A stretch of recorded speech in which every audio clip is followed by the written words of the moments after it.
અને વિક્રમ ઠાકોરે એના પોતાના એક માટે અવાજ નથી ઉપાડ્યો.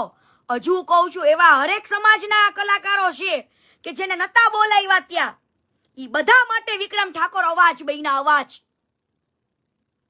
ત્યાં તો વિક્રમ ઠાકોરને અમુક લોકો એવી કોમેન્ટો મારે છે, ભણના દીકરાઓ, કે આમને પોલિટિક્સમાં આવો, હવે હાલી હું નીકળાશો.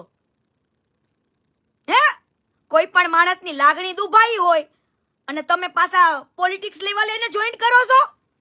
હવે તો હું આ લાઈવના માધ્યમથી વિક્રમ ઠાકોરને કહું છું કે હવે તમારે પોલિટિક્સમાં આવવું જોઈએ અને પોલિટિક્સમાં જ્યારે ટિકિટ લેવા જાઓ ને ત્યારે પાવર બતાવો અને